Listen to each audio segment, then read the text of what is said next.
মানুষ তার জীবনে দুই ধরনের পরিস্থিতিকে খুব ভয় পায়। এক, কোনো কারণবশত কারোর সামনে নত হওয়া। দুই, কোনো কারণে নিজের চরিত্র থেকে, নিজের মূল্যবোধ থেকে বিচ্যুত হওয়া। এবার কেন হয় এরকম যে কথায় কথায় কারোর সামনে নত হতে হয়? কেন বারংবার নিজের চরিত্র থেকে চ্যুত হতে হয়? এরকম কেন হয়? এটা তখনই হয় যখন আমাদের শিক্ষা এবং মূল্যবোধের অভাব থাকে। যদি মানুষের মধ্যে প্রকৃত শিক্ষা থাকে তাহলে এই সংসারে কোনো সময় এবং কারোর সামনেই নত হওয়ার কোনো প্রয়োজন নেই। যদি মানুষের মধ্যে মূল্যবোধ থাকে তাহলে তাকে নিজের মূল্যবোধ বা চরিত্র থেকে বিচ্যুত হতে হয় না, তা সে যাই হয়ে যাক না কেন।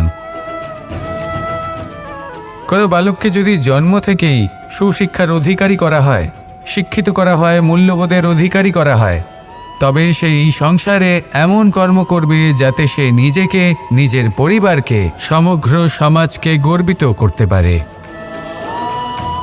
শিক্ষা লাভ করুন, মূল্যবোধ লাভ করুন এবং আমার সাথে ভালোবেসে বলুন, রাধা রাধা। এই সংসারে সব থেকে বড় ব্যক্তি কে? আপনি বলবেন, এই কেমন ধরনের প্রশ্ন? কিন্তু এটা হলো সব থেকে উচিত প্রশ্ন। কেউ এর উত্তর দেবে যে সেই মহাপ্রতাপী রাজা, তিনি হলেন সব থেকে বড় ব্যক্তি, সেই বড় রাজনীতিবিদ, তিনিই সব থেকে বড় ব্যক্তি। আমি আপনাকে জানাই যে সংসারের সব থেকে বড় ব্যক্তি হলেন তিনি, যার সাথে দেখা করলে আপনি নিজেকে ছোট মনে করবেন না।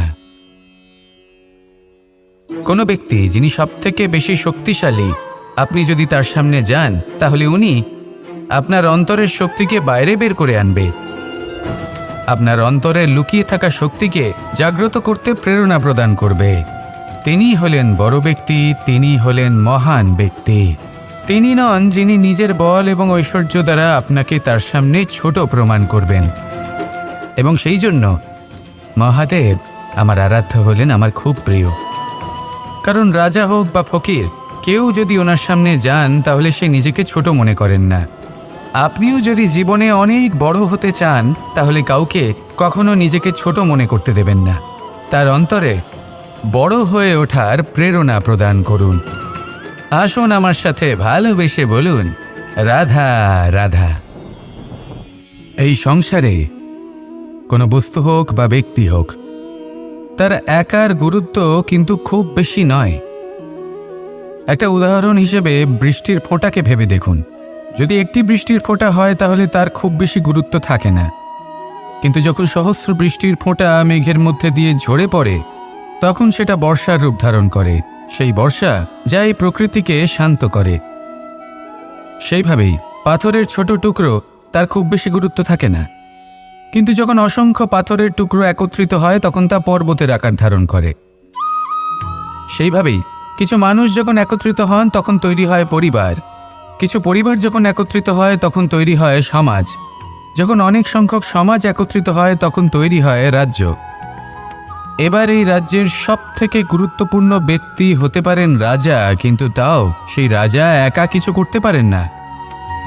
যুদ্ধ লড়ার সময় তারও নিজের সৈন্যদলকে প্রয়োজন পড়ে। কিন্তু এই সংসারে এমন একজন ব্যক্তি আছেন যিনি একাই সব কাজ করতে থাকেন, এবং সেই ব্যক্তি হলেন মা। আমাদের জীবনে একজন পিতার ভূমিকা কিন্তু নিঃসন্দেহে অমূল্য, কিন্তু আমাদের সকলের জীবনে যে ভূমিকা একজন মায়ের তা অন্য কারোর থাকে না। একজন মা একাই সন্তানকে বড় করতে পারেন, সংস্কারী করে তুলতে পারেন, তার জন্য পরিশ্রম করেন। আর এত কিছু কাজ করার পরেও তার কাজের জন্য তিনি প্রশংসা অবশ্য পান না।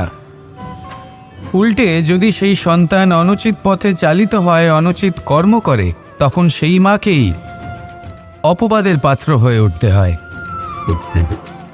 আমাদের জীবনে মায়ের যোগদান কতটা সেটা বুঝুন। আপনাকে বড় করে তোলার জন্য উনি কতটা পরিশ্রম করেছেন সেটা বুঝুন।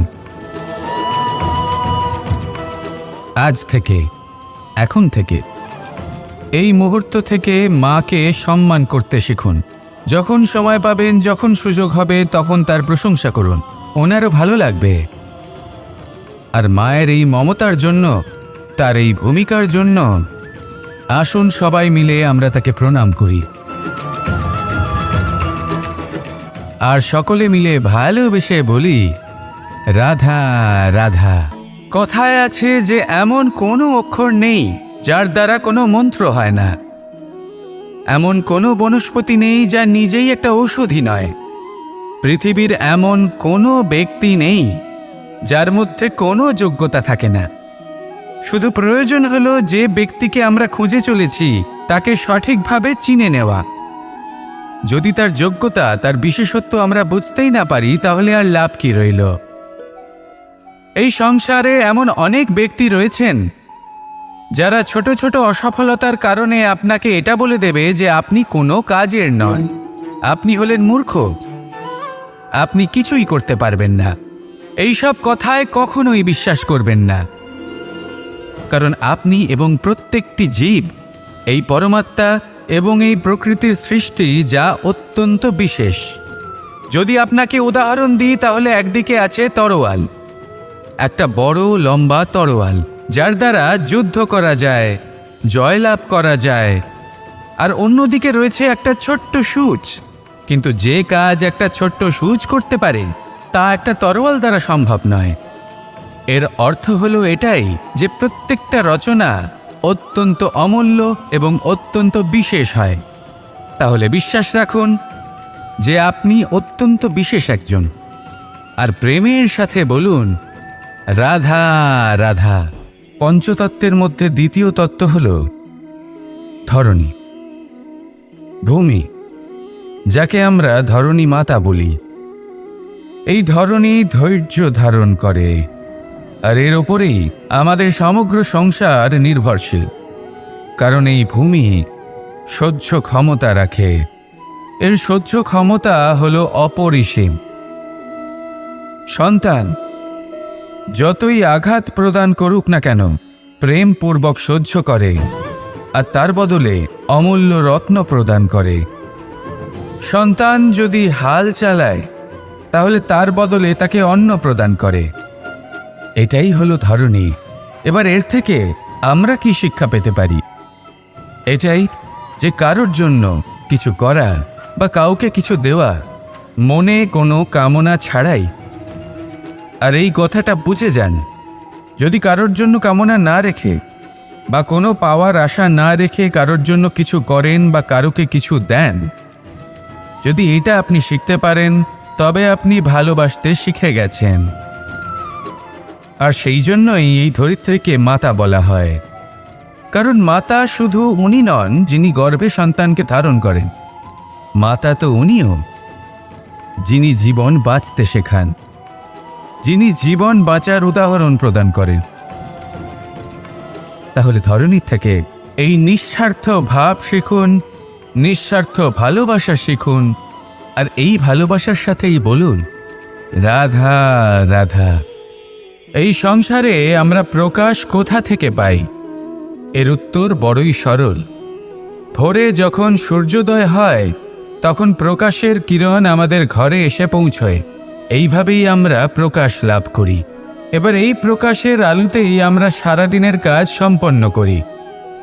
সন্ধে হয়ে যায়, সূর্যাস্তও হয়ে যায়, আর আমাদের ঘর যাতে অন্ধকার না হয় তার জন্য আমরা একটা প্রদীপ প্রজ্বলিত করি। এটাই ঘটে আমাদের জীবনেও। এবার প্রবাহমান আয়ুর সাথে আমরা আমাদের অন্তরে যদি একটা প্রদীপ প্রজ্বলিত করে নিই তাহলে বিষয়টাই অন্যরকম হবে। এবার আপনি বলবেন কোন প্রকাশের কথা বলছি যা আমাদের অন্তরে জাগ্রত করা সম্ভব? আমাদের আত্মার মাঝে প্রেমের প্রকাশ জাগ্রত করার কথা বলছি, কারণ আমাদের এই জীবন এও হলো দিনের আলোর মতো। আজ প্রকাশ আছে, কিন্তু কোনোদিন অবশ্যই অস্ত হবে। কিন্তু অস্ত হবার আগে যদি আমরা আমাদের আত্মার মাঝে প্রেমের এই প্রকাশ উজ্জ্বলিত করে নিই তাহলে আমাদের সন্ধ্যাকালও আমরা আনন্দে এবং প্রেমে যাপন করব। তাহলে আসুন আর আমার সাথে ভালোবেসে বলুন, রাধা রাধা। আপনি কখনো কোনো বাজকে নিজের বাসা বানাতে দেখেছেন? এই বাজ যখনই কোনো বাসা বানায় তখন উঁচু গাছের ডালে বা কোনো পর্বতের শিখরে বাসা বানায়, অনেক উচ্চতায়। আর সেখানে তার সন্তানও জন্মগ্রহণ করে।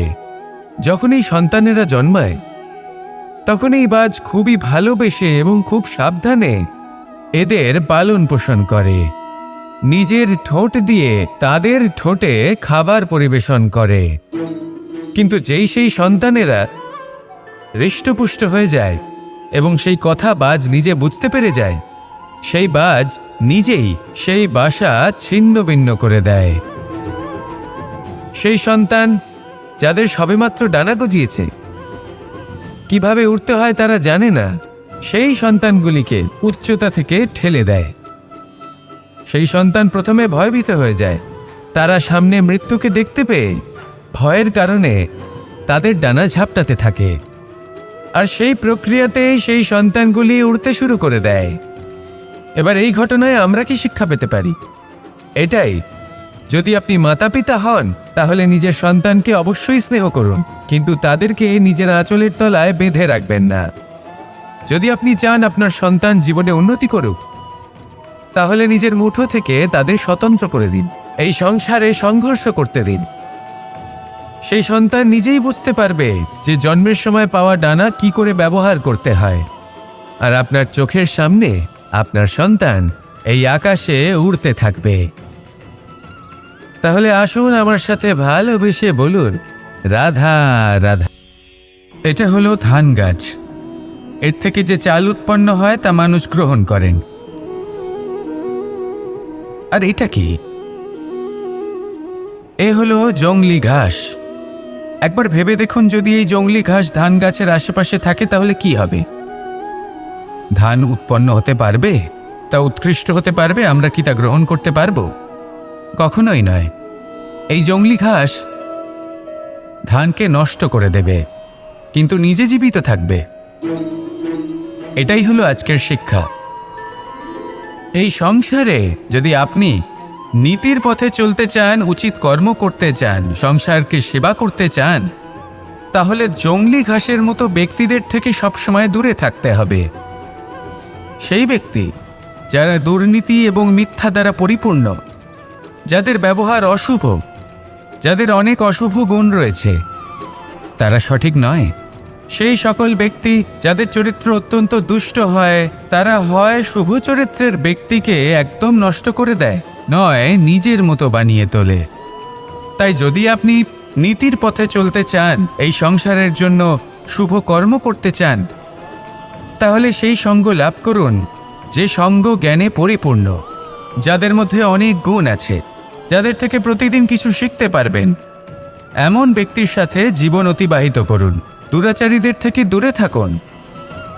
তবেই এই মন প্রসন্ন হয়ে বলবে, রাধা রাধা।